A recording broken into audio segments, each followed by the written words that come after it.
بەڵێ عاقبەت سەرنجام لە دنیاشە بۆ ئەهلی ئیمانە، بەڵام بە مەرج خۆشەویستەکانم، بە مەرجی یەکەم سەبرگرتن لەسەر شەهوەتی پلەپایە، حەزکردن لە پلەپایە نەتخەڵەتێنێ نەدبات باخوای گەورە پلەپایەکیشی پێدای بەس وا نەزانی ئەو پلەپایە ئیتر تەواو هەموو شتێکە، وە سەبرگرتن لەسەر شەهوەتی پارە. ئەم دوانە ئەگەر سەبری لەسەر بگری زۆر گرنگە، زۆر گرنگە. فاصبر، خوای تەعالا ئەفەرمێ فاصبر إن العاقبة للمتقين، ئارام بگرە بەڕاستی سەرنجام بۆ ئەهلی تەقوایە. دووهەم بەردەوام بوون، والذين جاهدوا فينا لنهدينهم سبلنا. ئیسا خەڵکەیە مەسەلەن على مەجلیسە یان لە شوێنی تر بۆ نمونە 20 ساڵ 25 ساڵ 30 ساڵ لەسەر دیندارەتی بەردەوام، بەڵام بەرە منصب و پلەپایە ئەیخەڵەتێنێ، بەرە پارە ئەیخەڵەتێنێ، بەرە شەهوەتی ئافرەت و چی ئەیخەڵەتێنێ. بەردەوام بوون حەساوە، بەردەوام بوون هەرەوە حەساو نییە تو لە سەرەتا دەست پێ بکەین، نە فاستقم كما أمرت ومن تاب معك. پێغەمبەری خوا صلی الله علیه وسلم وتیانەی پێغەمبەری خوا ڕیشت سپی بوو، چەندەڵێکی سپی لە ڕیشیا بوو، فەرمووی شەیەبەتنی هود و ئەخەواتها، فەرمووی سوورەتی هود و خوشکەکانی سوورەتی هود پیرمیان کرد. پیر علەما گەڕان بزانم چی ئاەتێک لە سوورەتی هود ئینسان پیرەکە، تەماشایان کرد هیچ ئاەتێک نییە ئەمەنێ ئەم ئاەتە کاریگەر بێ فاستقم كما أمرت. بەردەوام بوو زۆر زەحمەتە خۆشەویستەکانم، بۆیە لە ڕۆژێکە 17 جار تو بەس لە نوێژە فەرزەکانە ئەڵێ اهدنا الصراط المستقيم. بەردەوام بوون زۆر حەساوە خۆشەویستەکانم. ئەمجا گەڕان بە دوای ڕاستیە لە قسە و لە کردەوەیە، ڕاستیەکان زۆر گرنگ خۆشەویستەکانم، خەڵک زۆربەی بۆ ئەخەڵەتێ. والذي جاء بالصدق وصدق به أولئك هم المتقون. گەڕان بە دوای ڕاستیە. ئیمڕۆ زمانێکە ڕاستی زۆر لێڵ بووە، سبحان الله، ئەم فەیسبوک و مۆبایل و ئەنتەرنێت و ئەمانە ڕاستیەکانی گشتی شێواندوە. تەسەورەکەن خۆشەویستەکانم ئێستا لە مۆندیالی قەتەر خەڵکانێکەیە تەئیدی یعنی چەند دەوڵەتی ئەوروپی تەئیدی هاوڕەگەز خوازانەکەن، یعنی هەوڵێ زۆر ئەدەن علامەکانیان بخەنە سەر دەستیان و بخەنە سەرشان. هاوڕەگەز بازی زان یعنی چی؟ یعنی نێر بخوازێ، یعنی نێر بخوازێ، مێژ بخوازێ. طبعا ئەوروپا ئیسا ئەمە ئاڵای بۆ هەڵدا و ئەمە یعنی ئەمە آخر هنا تطوري أوروبايا تياركان كهنا بيد بو قطر بنشيت وياري شيكان ين بيني تياركان الله هنا اللي دا والله هاو رقص خوازان ين دا. طبعا قطر موقفك زور مردانه ك يعني حقي دسخوشيه رازين ابو او تيار بنشيتو يتر رويش لعمان نشتو اللي امجا تياري كتريان هنا وزيري داخليه كان افرتيكا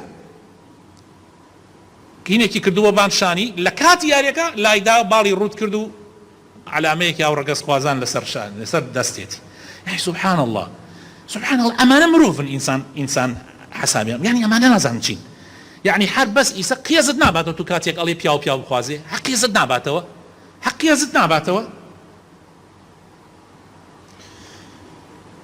بە گەورەگرتنی تعظیم شعائر الله، ومن يعظم شعائر الله فإنها من تقوى القلوب. هەر کەسێک دروش مكاني خوا بقورة بزاني أو تقوى قلوبه. خواي تعالى أفرمي إنا خلقناكم من ذكر وأنثى. يوم أن دروس كدوا لنير ولا مي إكرمي بو ميوم نير بو نير أمن نير إسلاما ونير لديني خوايا ونير لسنن إلهية وحمو تعاظم. مثلا أم مزقوتها تو ريزي لي بقري هاتي تناو مزقوتها دنا كي موبايل الداخلي قال ناو مزقوتها كي آجاونا كي تفريقنا كي خرابنا كي نيوجي خود بكي قرآني خود بخيوني مثلا. أما خوي بوغي تعظيم شعائر الله. أتشيبو مالي إخوة لكعبة هرب همان شوا، أتشيبو مالي في غمري إخوة صلى الله عليه وسلم هرب همان شوا. رياز قرتن لشعائر كان إخوة لججر لمناسبات لحج للرمضان هاتا بيشوتو خوتي وآمادكي روجي جمعة بيروز بيلالات، يعني روجي لكي تايبتيبن هركي الرز لما نبقري أهلي تقوى أمانة عاقبت بو أمانية لدنيا. قران بدواي عدالة ودات برورية زور مهمة خوشويستا كانم إيما خۆمان هەوڵ دەین دادپەروەر بین و هەوڵیش دەین لەگەڵ دادپەروەرانە بین. یعنی چۆن؟ یعنی بۆ نمونە کەسێک ئەبینی هەڵەیەکەکە لادان ئەوەیە هەڵەکەی گەورەکەیتۆ لە حەد خۆی زیاتر و یان هەڵەکەی بچووکەیتۆ لە حەد خۆی زیاتر. ئەگەر خزمت بێ ناسیارت بێ هەڵەکەی بچووکەکەیتەوە و كأنه نییە کاکەمە چیە و خۆی چی نەکردەوە مانە هەڵەکەی بچووکەکەیتەوە ئەگەریش گەورەی کەیتۆ قینی لێ بێ مەسەن خزمت نەبێ و یان کەسێک نەبێت تۆ خۆشت بێ هەڵەکەی زۆر گەوراکەیتەوە عدالت ئەوەیە ڕێک وەکو خۆی بێ نە زیاد نە گەورە نە بچووک نە گەورەی کەیتۆ نە بچووکی کەیتەوە عدالت ئەوەیە کە کەسێک چاکەی هەبوو چاکەکانیشی باسکەی خراپەشی هەبوو خراپەکانیشی وەکو خۆی خراپە ئەسڵ وایە بیشاریتەوە ئەگەر پێویستی کرد خراپەکانیش باسکەی بە زیایی نەکەی وەکو خۆی ئەمە پێوتری عدالت ئەمە لە خۆتا تەطبیقکە هەر بۆ خۆت بۆ خودی خۆت لەگەڵ ژنەکەتە لەگەڵ مناڵەکانتە لەگەڵ خەڵکە لەگەڵ هەموو ئەو عالەمە دادپەروەر بە و لەگەڵ دادپەروەرانیشا بە دائما ئەوانەی کە ئاوان خۆشیانت گەرەک بێ ئاەت لەسەر عدالەتەکە ولا يجرمنكم شنآن قوم على ألا تعدلوا اعدلوا هو أقرب للتقوى سورة توبة آية 8 بونيش لقل أهل تقوايا لقل أهل صدق الرازقوية يا أيها الذين آمنوا اتقوا الله وكونوا مع الصادقين هو شيء سكان مزور ضرورة للدنيا تهاوري كسي باجبي